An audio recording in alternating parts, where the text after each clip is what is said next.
Hello everyone, how are you guys doing? I've been reacting to a lot of Gundam stuff, so I thought, hey, let's react to some Transformers stuff. I really like enjoying learning about Transformers. So today we're gonna learn about the basics of TIGATRON from the Beast Wars continuity. Let's go.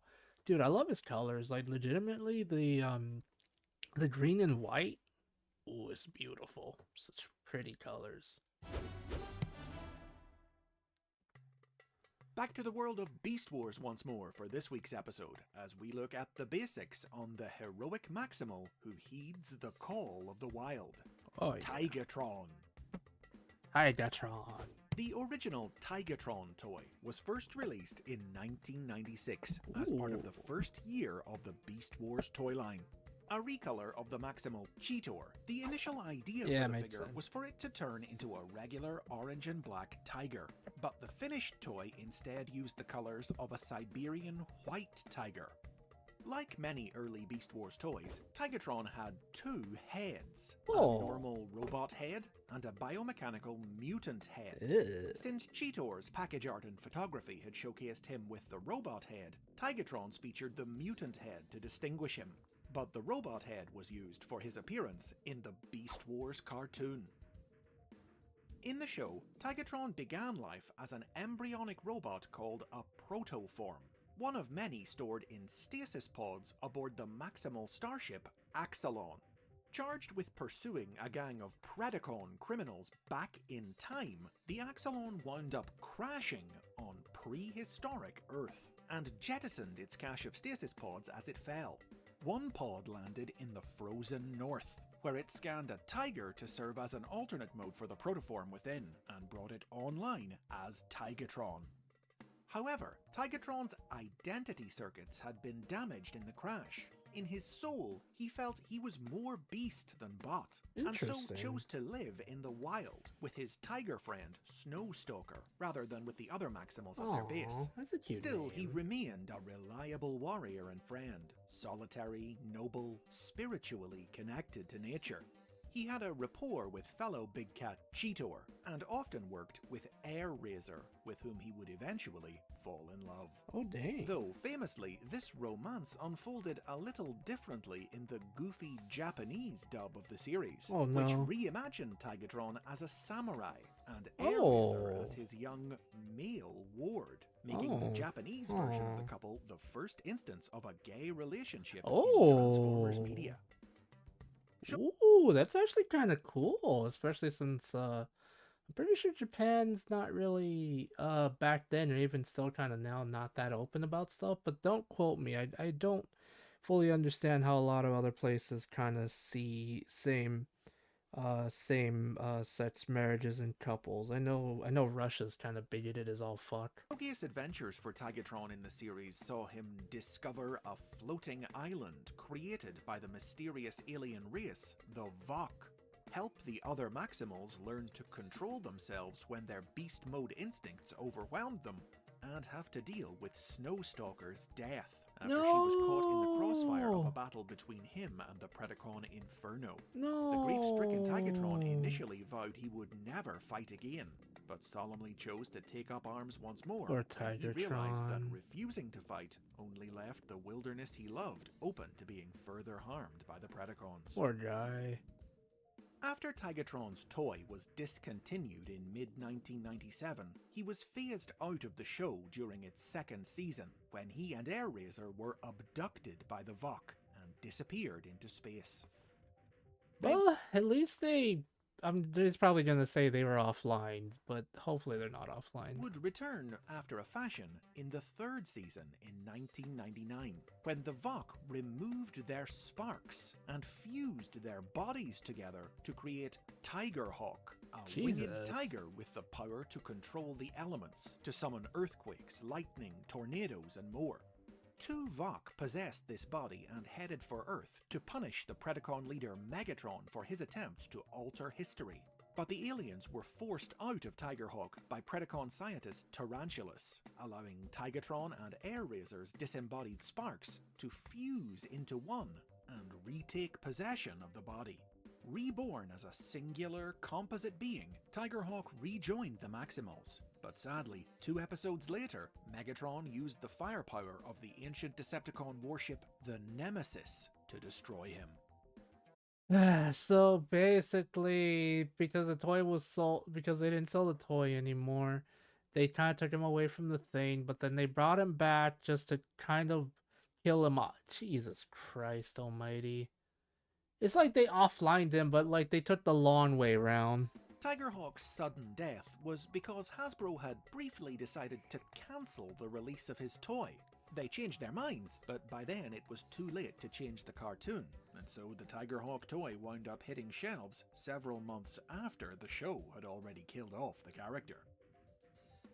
Still, this wasn't the end of Tigatron's story, which was continued by the official Transformers convention, BotCon, in 2001, where a new Transmetal toy of Tigatron, a recolor of the Japanese Beast Wars Ravage figure, was That's kind of, I like the colors. They're really cute. They're really pretty. Blue, kind of like icy blue with white. It's nice. exclusively released.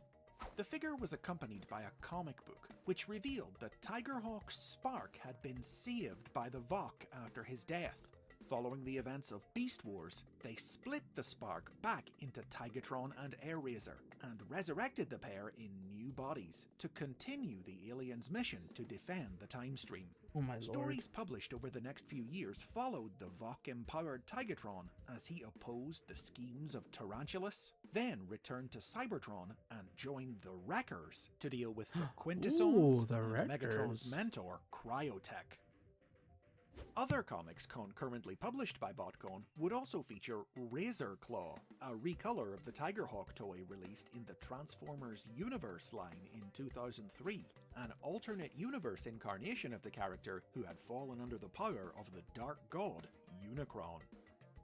BotCon would go on to release a few more toys of Tigatron, which reimagined the character with vehicle modes. One in 2006, a retool and recolor of the Transformers Cybertron Clocker figure, and another in 2016, a retool of the Combiner Wars Breakdown figure based on his Transmetal toy, which could merge with other Combiner Wars toys to form giant robots like the mighty Magnaboss. Comics released alongside these toys retconned Tigatron's story, presenting him as having had a life on Cybertron before the Beast Wars.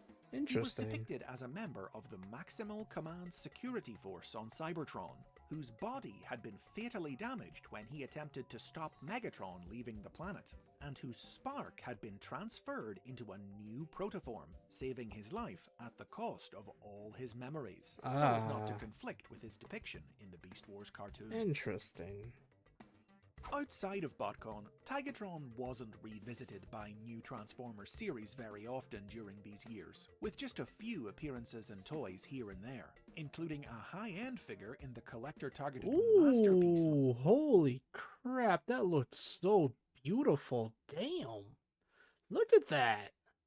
Like, I don't kind of normally care for, like, designs or how good they look, but damn, that dude looks good. Holy crap. Based directly on his Beast Wars cartoon design, and a recurring role in the comedy manga Transformers Legends, which reimagined the Beast Wars characters as office workers and cast Tigatron in the unflattering role of a pervy otaku obsessed with female Transformers. Oh, that's so Most sad. notably, in 2015, Tigatron joined the world of IDW Publishing's comic books, which reinvented him and Airraiser as inhabitants of the Cybertronian colony planet Eucharis. Eucharis was home to a society of beast mode Transformers divided into rival tribes. Tigatron and Airraiser had been forced to leave their tribes in order to be together, their forbidden love making them outcasts among their people. But when Cybertron re-established contact with its colonies, the pair were chosen to serve as Eucharis' delegates on the Interplanetary Council of Worlds, their tribeless status making them the most unbiased representatives the planet had. In celebration of Beast Wars' 25th anniversary, the series cast returned to the spotlight in 2021's Kingdom toy line. A Oh new figure of no. Tigatron was released in Okay, I kind of like this one. I'll be completely honest. I kind of like it, but I don't like how his tiger mode out mode looks like. If that made this line, sense. ensuring the character a role in Netflix's tie-in animated series, a new take on the Beast Wars story that saw the Maximals team up with the Autobots to search prehistoric Earth for the life-giving Allspark. The Kingdom toy was also available recolored in the orange and black Tiger Deco that had once been planned for Tigatron's Oh original lord. toy, and retooled to replace his regular head with the original figure's mutant head. This mutant Tigatron hailed from an alternate version of the Beast Wars cartoon universe, where a quantum surge of Vok energy had wiped Tigatron's mind and mutated him into a savage, aggressive beast. Though temporarily No. manipulated into serving I hate this. I hate this. I hate the fact that they're like, yes, we're gonna take Tigertron, one of the most honorable, and cool, freaking robot dudes ever. God, my brain's tired. They're like, yeah, we want to make him evil somehow, so we're gonna make an alternate universe where he got mutated and he's evil now. I hate it here, chat. the scheming Predacon Terrorsaur, Tigatron eventually regained his memories and travelled back in time to prevent his mutation from ever happening. Through death and rebirth, love and loss, darkness and light, retcons, reimaginings, alternate universes, and more, Tigatron has walked many different paths. But as he himself once said, Let the trails lead where they may.